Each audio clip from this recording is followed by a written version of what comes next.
Everyone, ഇന്ന് ഞാൻ ഉണ്ടാക്കുന്നത് റൈസ് ഇല്ലാണ്ട് ഉള്ള ഒരു ടൊമാറ്റോ റൈസാണ്. ഇതൊരു കീറ്റോ റെസിപ്പിയാണ്. ഞാനിത് കോളിഫ്ലവർ വെച്ചിട്ടാണ് ഇതിൻ്റെ റൈസ് ഉണ്ടാക്കുന്നത്. സോ കീറ്റോ ചെയ്യുന്നവർക്ക് മാത്രമല്ല, ഡയബറ്റിക്സ് ഒക്കെ ഉള്ളവർക്കും ഇതൊരു നല്ല ഓൾട്ടർനേറ്റീവ് ആയിരിക്കും. സോ അപ്പോൾ ഇതെങ്ങനെയാണ് ഉണ്ടാക്കുന്നതെന്ന് നോക്കാം നമുക്കിന്ന്. ഞാനിവിടെ 2 കോളിഫ്ലവർ എടുത്തിട്ടുണ്ട്. ഇപ്പോൾ ഞാൻ ഈ കോളിഫ്ലവർ നന്നായിട്ട് ചെറിയ ചെറിയ പീസസ് ആക്കാൻ പോവുകയാണിപ്പോൾ. പീസസ് ആക്കിയ കോളിഫ്ലവർ നന്നായി വാഷ് ചെയ്തതിന് ശേഷം കുറച്ച് ചൂടുവെള്ളം നന്നായി തിളപ്പിച്ച ചൂടുവെള്ളം ഈ കോളിഫ്ലവറിലേക്ക്, വാഷ് ചെയ്ത കോളിഫ്ലവറിലേക്ക് നമുക്ക് ഒഴിച്ചു കൊടുത്തിട്ട് ഒരു 2 മിനിറ്റ് അതൊന്ന് ഇളക്കി കൊടുക്കാം. ഒരുപാട് നേരം അതിനകത്തിട്ട് ബോയിൽ ചെയ്യേണ്ട ആവശ്യമില്ല. നമുക്ക് കുറച്ച് നേരം അതൊന്ന് നന്നായി ചൂടായി കിട്ടാൻ വേണ്ടിയിട്ട് നന്നായിട്ടൊന്ന് ഇളക്കി കൊടുക്കാം. അതിനകത്ത് വല്ല അഴുക്കോ പുഴുവോ അങ്ങനെയൊക്കെ ഉണ്ടെങ്കിൽ അതങ്ങ് പോകാൻ വേണ്ടിയിട്ടാണ്. സോ നമുക്കിത് നന്നായിട്ടൊന്ന് ഇളക്കി കൊടുക്കാം. ഇളക്കി കൊടുത്തതിന് ശേഷം നമുക്കിത് ഡ്രെയിൻ ചെയ്തെടുക്കാം. അതിലെ ബാക്കിയുള്ള വെള്ളമൊക്കെ പോയി കിട്ടാൻ വേണ്ടിയിട്ട് ഒരു 5 മിനിറ്റ് നമുക്ക് ഡ്രെയിൻ ചെയ്യാം. അതിനിട്ട് നമുക്കതവിടെ മാറ്റി വയ്ക്കാം. ഇപ്പം നമുക്കൊരു ഫുഡ് പ്രോസസ്സറിലേക്ക് ഇതെല്ലാം ഈ ചെറുതായിട്ട് വെച്ചിരിക്കുന്ന ഈ കോളിഫ്ലവർ എല്ലാം നമുക്ക് ഇതിനകത്തേക്ക് ഇട്ട് കൊടുക്കാം. ഇത് ഇട്ട് കൊടുത്തിട്ട് നമുക്കിത് ചെറുതായിട്ട് പൊടിച്ചെടുക്കണം. അരയ്ക്കാൻ പാടില്ല. അത് നമ്മൾ ചെറുതായിട്ട് റൈസ് പോലെ ഇരിക്കും. അത് പൊടിച്ച് വരുമ്പോൾ നല്ല റൈസ് പോലെ ഇരിക്കും. സോ നമുക്കിത് ചെറുതായിട്ട് പൊടിച്ചെടുക്കണം. ഇതിപ്പോൾ നന്നായിട്ട് പൊടിച്ച് വന്നിട്ടുണ്ട്. നല്ല റൈസ് മാതിരി നന്നായിട്ട് ചെറുതായിട്ട് പൊടിഞ്ഞു വന്നിട്ടുണ്ട്. സോ നമുക്കിത് ആവശ്യത്തിനെടുത്ത് ഉപയോഗിക്കാം. നിങ്ങൾക്ക് വേണമെങ്കിൽ ഇത് ഒരുമിച്ച് വേവിച്ചൊരു ഡബയിലാക്കി നമുക്ക് ഫ്രിഡ്ജിൽ വെക്കാം. എനിക്ക് ആവശ്യത്തിനെടുത്ത് കുറച്ച് ഉപ്പിട്ട് അതിൽ കുറച്ച് വെള്ളം ഒഴിച്ചിട്ട് ഞാനതിപ്പോൾ മൈക്രോവേവ് ചെയ്യാൻ പോവാണ്. നിങ്ങൾക്കിത് സ്റ്റൗവിൽ വെച്ചിട്ടും ഒരു 10 മിനിറ്റ് കുറച്ച് വെള്ളം ഒഴിച്ച് വേവിച്ചെടുക്കാം. പക്ഷേ അത് ഒരുപാട് സ്റ്റിക്കി ആവുകൊണ്ട് ഒരുപാട് വെള്ളം ഒഴിച്ച് കൊടുക്കരുത്. കുറച്ച് വെള്ളം മതി. സോ കുറച്ച് വെള്ളം ഒഴിച്ച് ഉപ്പിട്ടത് നന്നായിട്ടൊന്ന് മിക്സ് ചെയ്തതിന് ശേഷം നമുക്കിത് മൈക്രോവേവിൽ വെച്ച് ഒരു 10 മിനിറ്റ് നമുക്കിതൊന്ന് കുക്ക് ചെയ്തെടുക്കാം.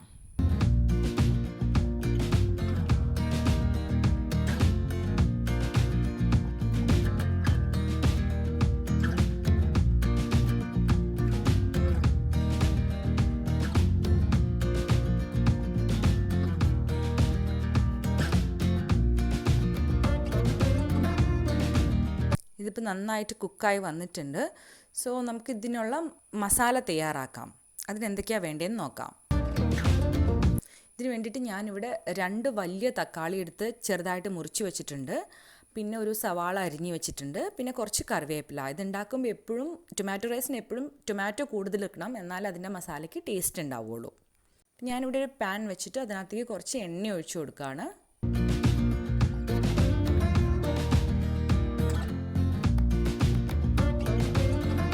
എണ്ണ ചൂടായി വരുമ്പോൾ ഞാൻ അതിനകത്തേക്ക് അരിഞ്ഞു വെച്ചിരിക്കുന്ന സവാളയും അതിൻ്റെ കൂടെ കറിവേപ്പിലയും കൂടി ആഡ് ചെയ്ത് നന്നായിട്ടൊന്ന് ഫ്രൈ ചെയ്തെടുക്കുകയാണ്. അധികം അങ്ങോട്ട് ഗോൾഡൻ ബ്രൗൺ ആവേണ്ട ആവശ്യമില്ല. നല്ലൊരു ട്രാൻസ്പെറൻ്റ് ആയിട്ടുള്ള ഒരു കളർ വരുന്നവരെ, ഉള്ളിയൊക്കെ ഒന്ന് നന്നായിട്ട് വേവുന്നത് വരെ നന്നായിട്ടൊന്ന് ഫ്രൈ ചെയ്തെടുക്കുക. ഒരു 5 മിനിറ്റ് നന്നായിട്ടൊന്ന് ഫ്രൈ ചെയ്തെടുക്കാം. ഫ്രൈ ആകുമ്പോൾ നമുക്ക് ഇതിൻ്റെ കൂടെ കുറച്ച് ഉപ്പും കൂടി ചേർത്ത് കൊടുക്കുക. ആവശ്യമായ ഉപ്പ്, നമുക്ക് റൈസിന് ആവശ്യമായ ഉപ്പ് നമ്മൾ കോളിഫ്ലവർ വേവിക്കുമ്പോൾ തന്നെ അതിൻ്റെ കൂടെ ഇട്ടിട്ടുണ്ട്. ഇപ്പോൾ നമ്മുടെ മസാലയ്ക്ക് ആവശ്യമായ കുറച്ച് ഉപ്പും കൂടി ചേർത്ത് നന്നായിട്ടൊന്ന് ഫ്രൈ ചെയ്തെടുക്കാം. പുള്ളി നന്നായി ഫ്രൈ ആയി വന്നിട്ടുണ്ട്. നമുക്കിതിനകത്തേക്ക് തക്കാളി ആഡ് ചെയ്യാം. തക്കാളി ആഡ് ചെയ്തിട്ട് നന്നായിട്ടൊരു 5-10 മിനിറ്റ് ആവും. അത് ലോ ഫ്ലെയിമിലിട്ട് നന്നായിട്ടൊന്ന് ഫ്രൈ ചെയ്യാം. നന്നായിട്ട് സ്മാഷ് ആവണ വരെ നന്നായിട്ടൊന്ന് ഫ്രൈ ചെയ്തെടുക്കാം തക്കാളിയും കൂടി ചേർത്ത്. തക്കാളിയൊക്കെ നന്നായിട്ട് ഫ്രൈ ആയി വന്നിട്ടുണ്ട്. ഇപ്പം നമുക്ക് കുറച്ച് ചില്ലി പൗഡർ ആഡ് ചെയ്യാം. ഒരു സ്പൂൺ കാശ്മീരി ചില്ലി പൗഡറാണ് ഞാൻ ആഡ് ചെയ്യുന്നത്. നിങ്ങൾക്ക് എരിവ് കൂടുതൽ വേണമെങ്കിൽ അതിനനുസരിച്ച് ആഡ് ചെയ്യാം. കാശ്മീരി ചില്ലി പൗഡർ ആകുമ്പോൾ നമുക്ക് കുറച്ച് നല്ല കളർ കിട്ടും. ടൊമാറ്റോ റൈസിന് നല്ല റെഡ് കളർ വരുമ്പോൾ നല്ല കാണാനും ഒരു നല്ല ഭംഗിയുണ്ടാവും. ഇപ്പോൾ കുറച്ച് വെള്ളം കൂടി ആഡ് ചെയ്യാം നമുക്ക്. വെള്ളം ആഡ് ചെയ്യുന്നത് ആ മസാലയ്ക്ക് ഒന്ന് നന്നായിട്ട് തക്കാളിയൊക്കെ നന്നായിട്ടൊന്ന് സ്മാഷ് ആയി നന്നായി ഒന്ന് വെന്ത് വരാൻ വേണ്ടിയിട്ടാണ്. സോ കുറച്ച് വെള്ളം ഒഴിച്ച് നമുക്കൊരു 2-3 മിനിറ്റും കൂടി നന്നായിട്ടൊന്ന് വേവിച്ചെടുക്കാം. അപ്പോൾ അത് നന്നായിട്ട് വെന്ത് വന്നിട്ടുണ്ട്. സോ നമുക്ക് നമ്മൾ വേവിച്ച് വെച്ചിരിക്കുന്ന കോളിഫ്ലവർ കൂടി ഇതിനകത്തേക്ക് ആഡ് ചെയ്ത് കൊടുക്കാം. കോളിഫ്ലവർ നന്നായിട്ട് വേവിച്ച് വെച്ചിരിക്കുന്നത്. സോ അധികം നേരം ഫ്രൈ ചെയ്യേണ്ട കാര്യമില്ല. ഇത് നന്നായിട്ട് ആ മസാലയുടെ കൂടെ മിക്സ് ആവാൻ വേണ്ടിയിട്ടാണ് നമ്മളിപ്പോൾ ഇത് ഫ്രൈ ചെയ്യുന്നത്. നന്നായിട്ടൊന്ന് മിക്സ് ചെയ്ത് കൊടുക്കാം നമുക്കിത്. നമ്മൾ നോർമലായിട്ട് റൈസ് ഉപയോഗിച്ച് ടൊമാറ്റോ റൈസ് ഉണ്ടാക്കാൻ വേണ്ടിയിട്ടും ഇതേ മസാല തന്നെയാണ് യൂസ് ചെയ്യുന്നത്. ടൊമാറ്റോ എപ്പോഴും കൂടുതലായിട്ട് യൂസ് ചെയ്യുക. അപ്പോഴാണ് ടൊമാറ്റോ റൈസിന് നല്ലൊരു ടേസ്റ്റ് കിട്ടുക. സോ സെയിം മസാല നമുക്ക് നോർമൽ റൈസിനും യൂസ് ചെയ്യാം. പക്ഷേ എനിക്ക് കോളിഫ്ലവർ വെച്ചിട്ടുണ്ടാക്കുന്ന ടൊമാറ്റോ റൈസാണ് കൂടുതലിഷ്ടം. നല്ലൊരു ടേസ്റ്റാണിത്. എല്ലാവരും ഇത് ട്രൈ ചെയ്ത് നോക്കണം. ഇതിപ്പോൾ റെഡി ആയിട്ടുണ്ട്.